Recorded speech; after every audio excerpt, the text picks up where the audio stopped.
Do you guys notice how I record every single one of my videos in the same spot? Yeah, me too.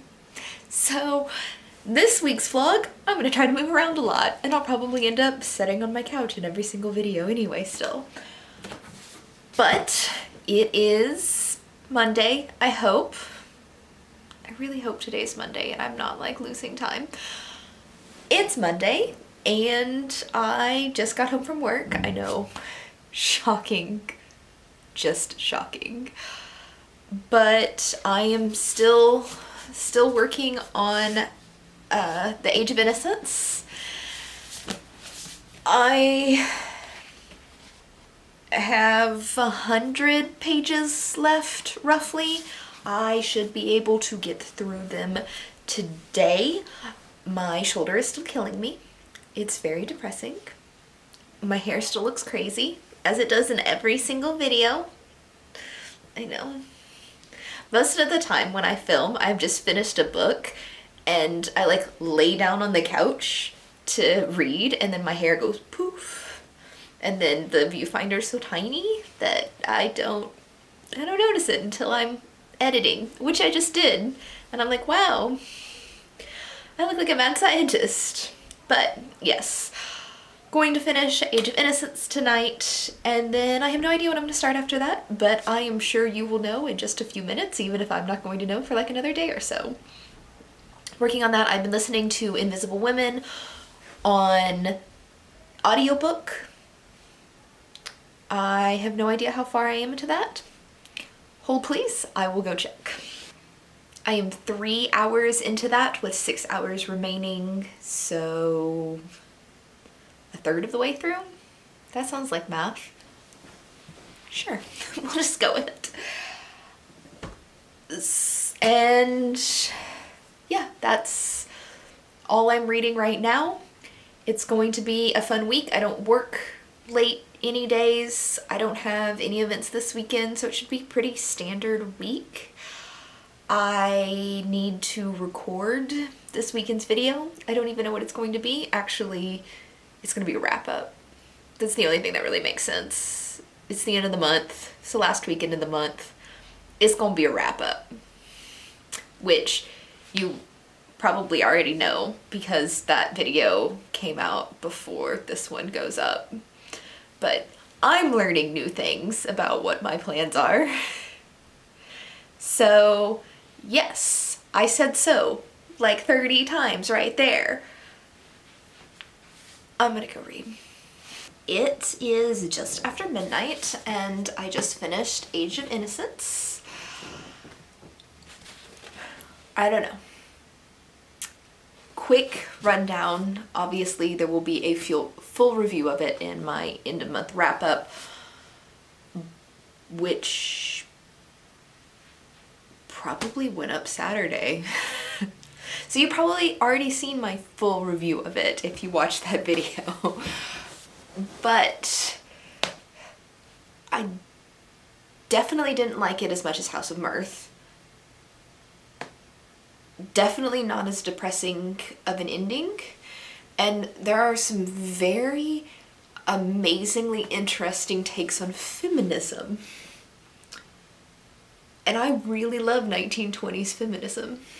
So, short recap, since, like I said, in the order that you will be seeing this, I don't know what I just did with my hands, in the order that you will be seeing this, the review for this came up before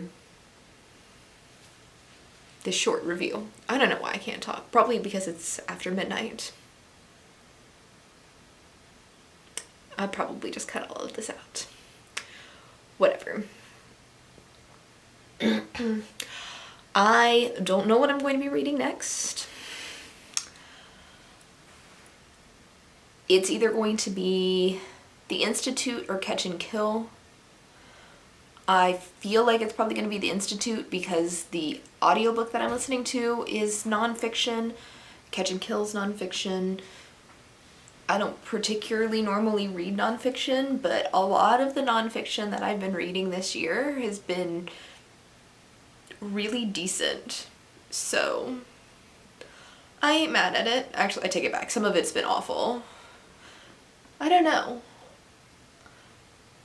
The things in the actual nonfiction categories that are nonfiction have been great, like decent to great. The things that have been in like other categories like humor that end up being nonfiction are the stuff that I haven't particularly cared for. So that doesn't tell you anything, but we're just gonna go with it. I will catch you tomorrow and let you know what book I start when I start reading something. Hello. I'm coming at you from a different angle for once. I am going to be short today. I haven't read anything. I've been recording videos all day, and I'm gonna start reading Stephen King. Wish me luck. Hello. It is very late on a Wednesday night, and I am coming to you from the floor of my living room in an attempt to give you a somewhat slightly different angle. I have felt like crap all day. It's still my shoulder and back. I don't know. But I spent the entire day reading The Institute, which is 561 pages. I started it this morning. It's done. But yes, this was surprisingly actually pretty good. It doesn't feel like horror to me. I guess it's horror. What is this? This is a book. Okay. Random things that I see out of the corner of my book viewfinder. But I guess it's horror. I don't know. Maybe just horror is not my genre. This feels like science fiction to me. Like, I didn't find it scary, but I'm starting to feel like horror's not actually supposed to make me scared. It's just the people in the book are supposed to be scared, which they were, but it was still more science fiction to me. Also, the cover doesn't make any fucking sense at all. He was never in a bedroom in a train. There's trains and there's a bedroom, but they're in different places. Anyway, this is actually, for as like droll and boring and just whatever I sound right now, this was actually a pretty decent book. There's plot holes. There's like weird sexualization of children, but that's something that King just does all the time. So it's not new for him. I mean, there was an 11-year-old gangbang in it, and there was no sex in this. I can at least say that there was no child sex in this, and that is a huge step up. So it was like creepy in the fact that children, 11, 12-year-old children were sexualizing each other, which is probably normal. I don't feel like I was thinking about sex at that age, but maybe I'm just old. But as an adult, it's kind of creepy to read about, but it could be it. So it always could be worse, right? Honestly, this wasn't a bad book at all. I enjoyed it. I read almost 600 pages in one day, so yeah, it was an enjoyable read. Next, the book that was in my viewfinder, I'm gonna read Catch and Kill by Ronan Farrow. I read the author's note and then realized it's like 12:30 in the morning and I just want to go to bed. So I'm gonna do that, or I'm gonna go to sleep, and then I will start on this probably tomorrow and see if I can get this done before the weekend. and then just like plow through a bunch of books this weekend. So we'll see. Hello, it is Friday and I had like a work event yesterday, so I didn't come home until 9:30, 10, and then I didn't read anything, so you didn't get an update. I did end up spending the evening playing Dota Underlords because it just full released as a game. I played all through the beta. I have like 300 hours in the game or something like that.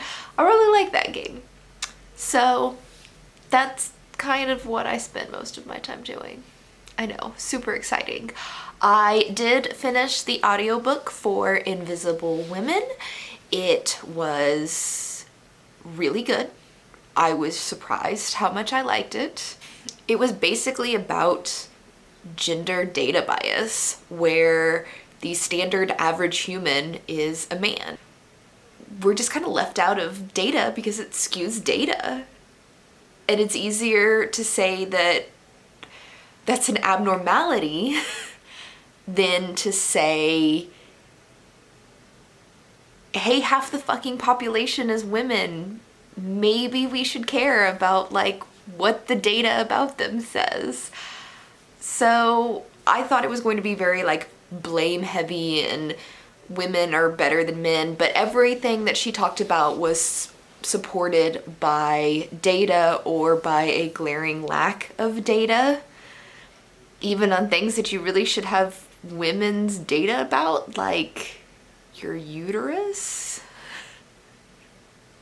I feel like a man is not the average when it comes to having a uterus, but who do I know? But yeah, the author narrated her own audiobook and she did a fantastic job. Everything was backed up by data, and she even mentioned multiple times, like, there is no blame, it's overlooked, and it doesn't seem to be purposefully overlooked, it's just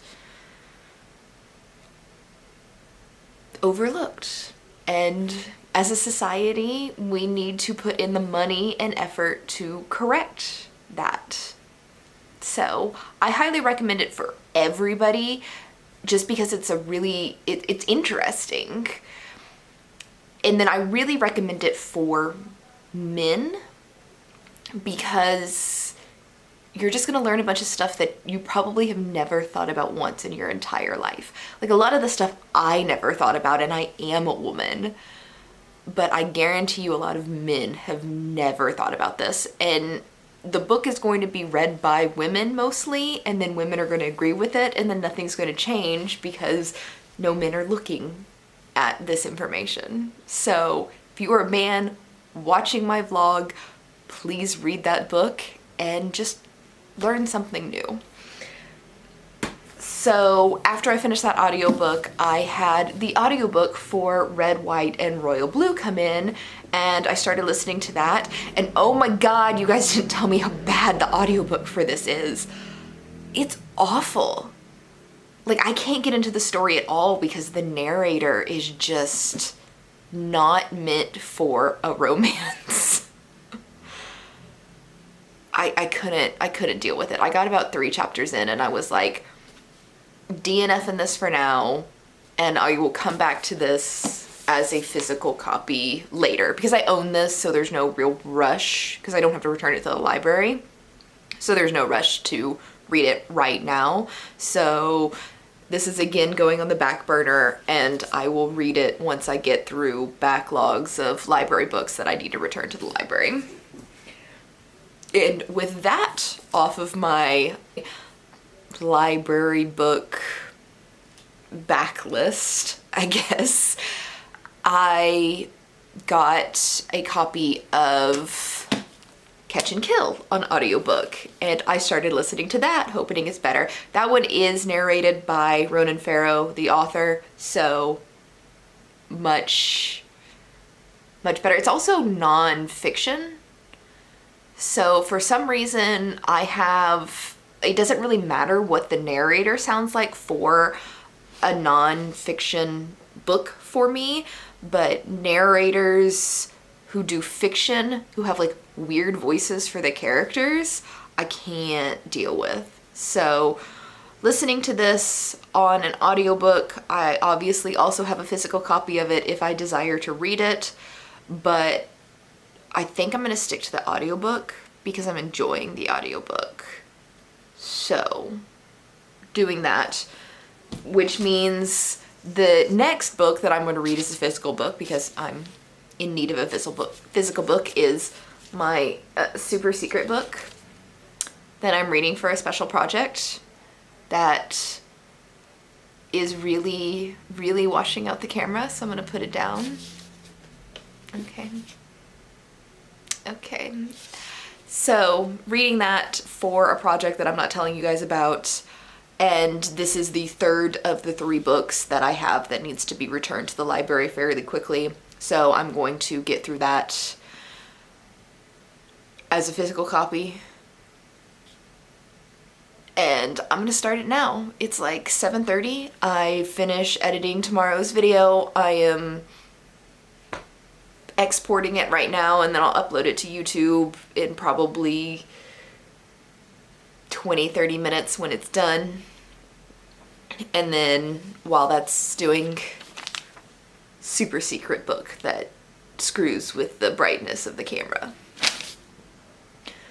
I hope you thoroughly enjoyed my really, really shitty book cover to hide what this book is, so I could just hold it up randomly for no one's benefit but myself.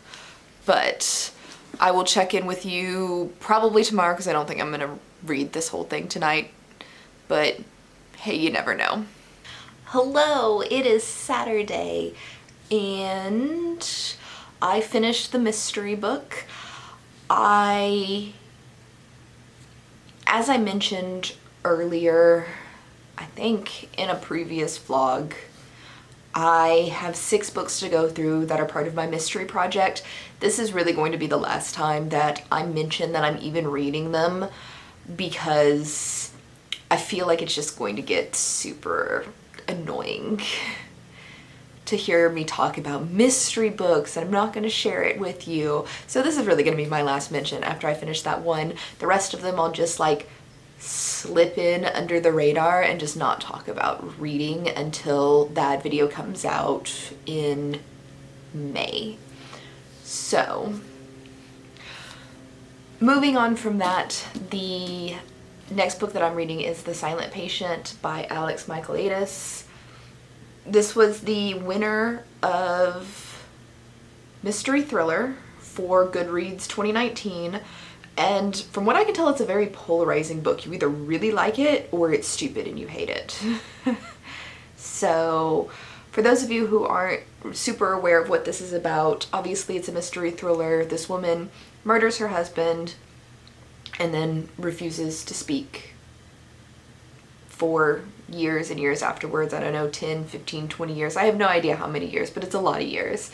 And from what I understand, this is from the point of view of the psychologist, I think, who is meeting with this patient and trying to figure out like exactly what happened and why she won't talk anymore. So she killed her husband, ended up in a mental hospital because of the no talking thing instead of going to jail.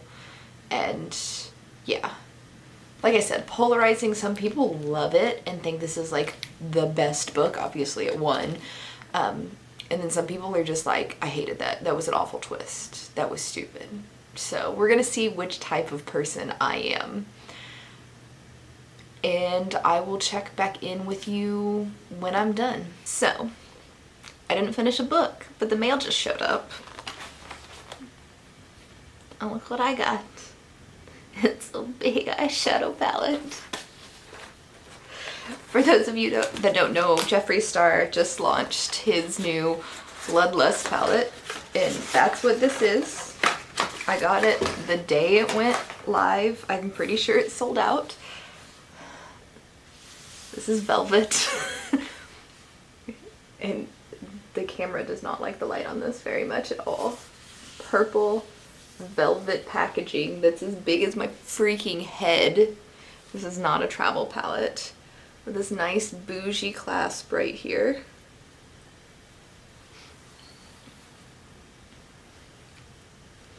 And then we got some plastic that I can't get out.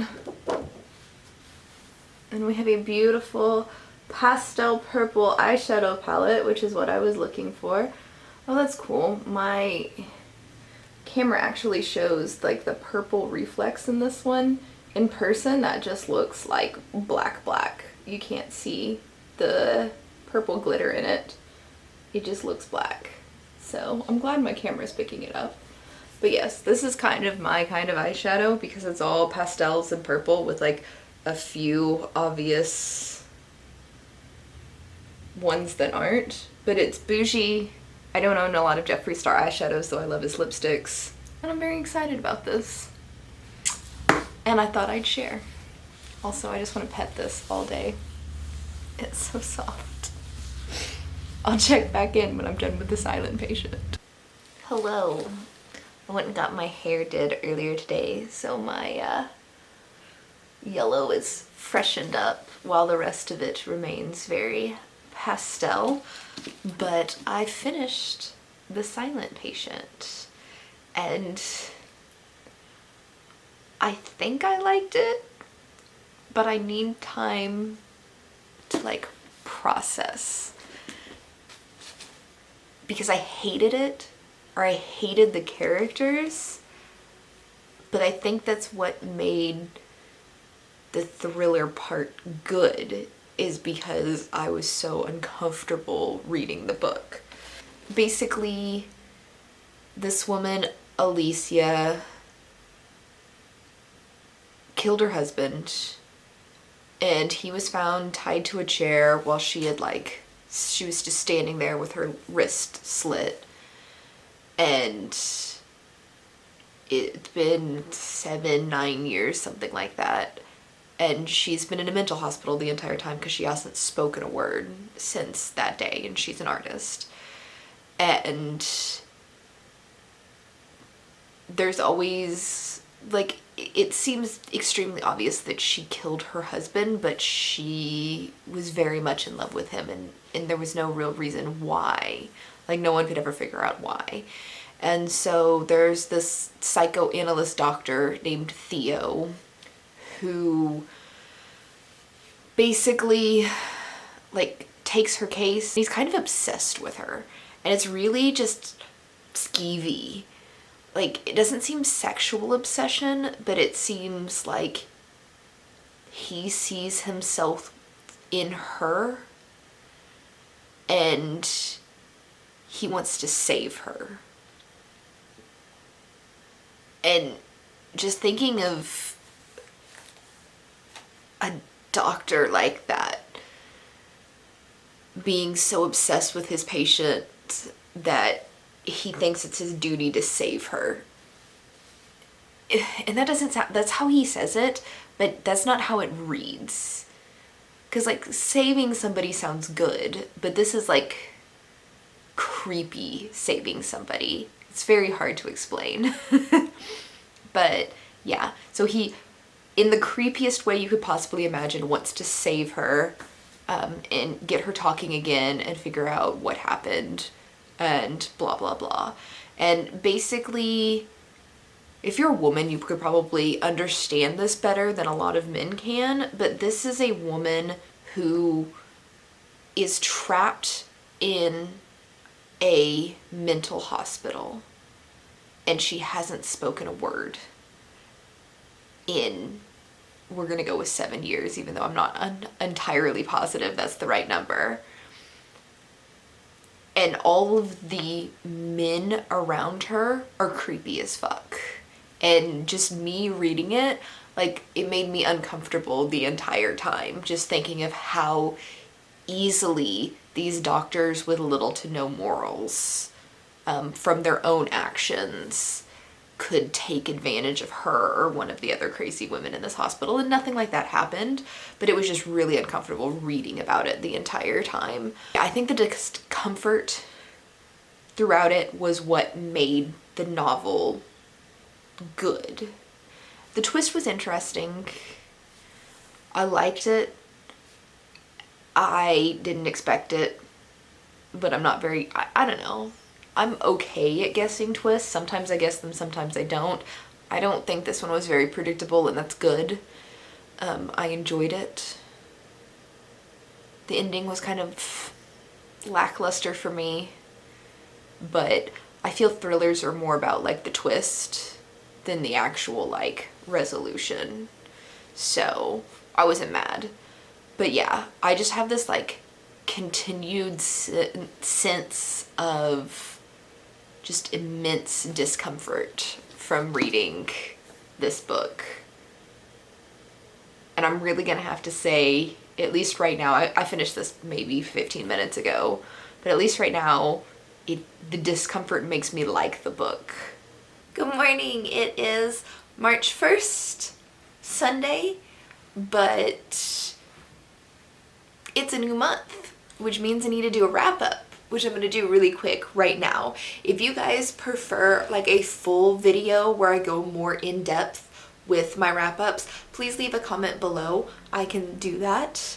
If there is any book that you are extremely interested in and want me to go more in depth with that specific book, leave that in a comment below and I can do that. So for February, I read 20 books.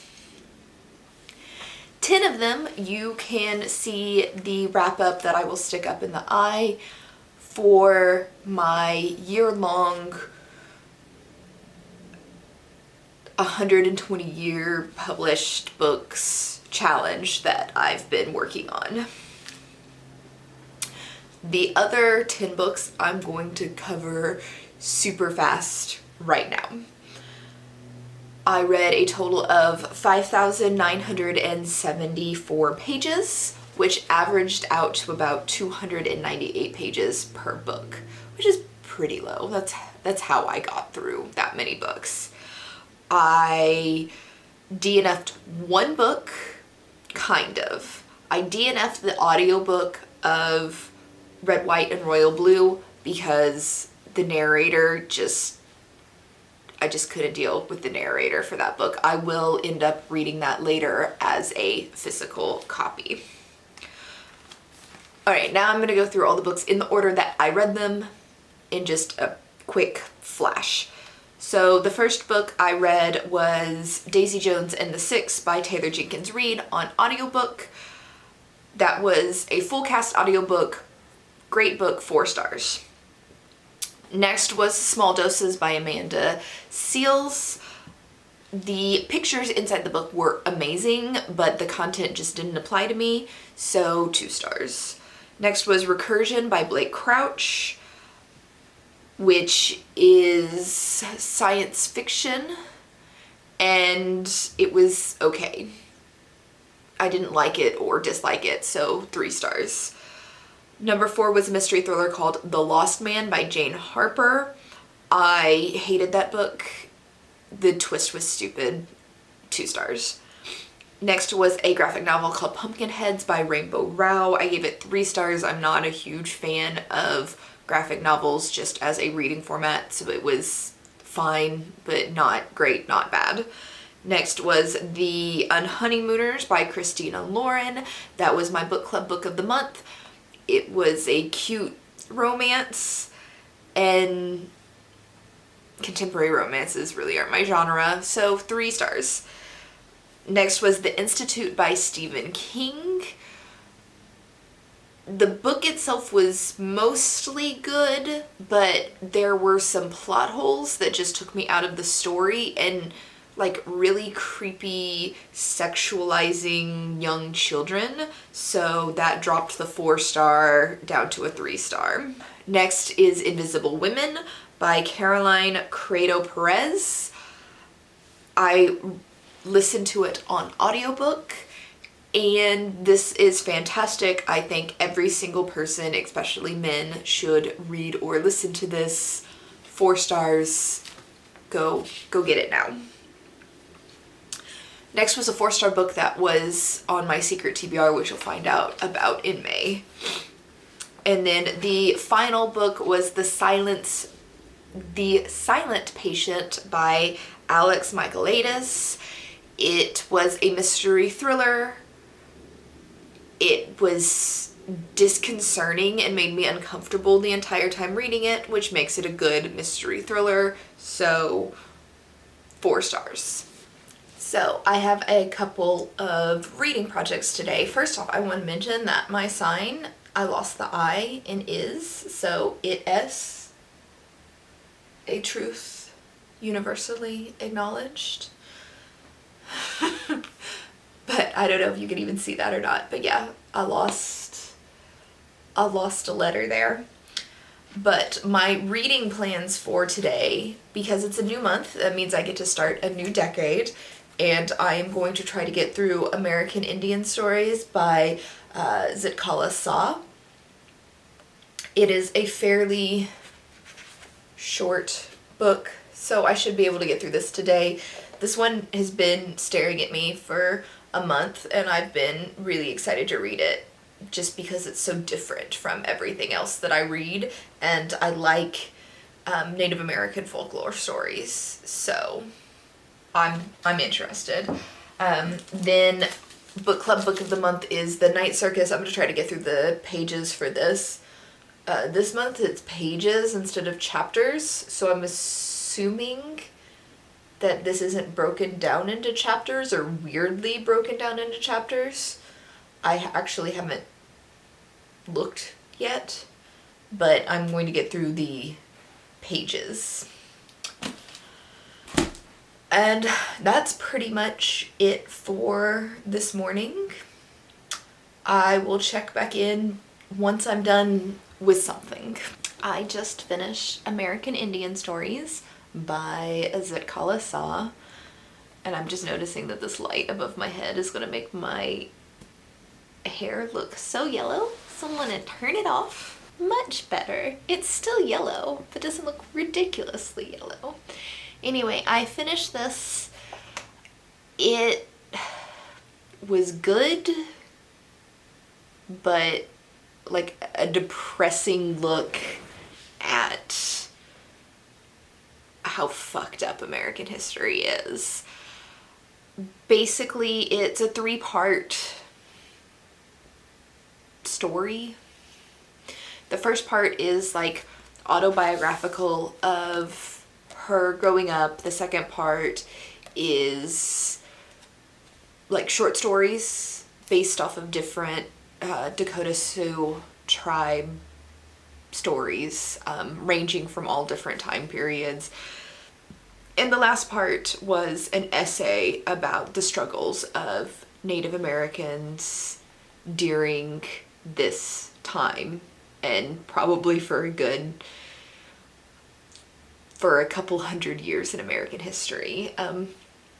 For those of you who aren't really aware of how horrible Native Americans were treated or what exactly that entails, basically once land, like tribal land, was originally granted to Native Americans as an apology for, you know, relocating them all to the West, as an apology for relocating Eastern tribes. When white settlers took over, they were granted tribal lands, money for education, and what is the word I'm looking for? Reservations. They were put on reservations to live, but you had to prove you were part of a tribe, but there was no way to prove it. So it was nearly impossible to prove your tribal eligibility. And then once you were considered part of a tribe, you were considered a ward of the United States government, which basically in legal terms meant you were a child and the government was in charge of holding your money for you. So Native Americans had no legal rights whatsoever. They had the legal rights of children. Foreign visitors had more legal rights than Native Americans. And of course, it led to corruption. So the best lands, the lands that could make money, were appropriated by the white men put in charge of the trust for Native Americans, and was kind of not given to who it belonged, and instead used to make money for white men. Schools were available, but they weren't well run. And you see that in her story at the beginning. And overall, it was just a really, really stupid, shitty situation. If any Native American would fight for their own rights, then they were either arrested or killed. So it was very hard, very poor, and it was a struggle. And she was an activist for her own people. And this is just a small, almost children's story showing her activism. And I'm going to go more in detail with this at the end of the month wrap up. I just kind of wanted to talk a little bit about how shitty that we have previously treated people, and why it is so important today to be respectful to other people's cultures that we went to such lengths to basically wipe out. Something really cool in this story, since I was just depressing, is the very last page of the book here is a letter to Zitkala-Sa, like congratulating her for her book, written from Helen Keller, which I thought was it was a cool little addition to the end of the book. If you're interested in learning more about Native American tribes, I definitely recommend picking this up, because it's a of the time account and not like a whitewash history. So, very good, though depressing as shit.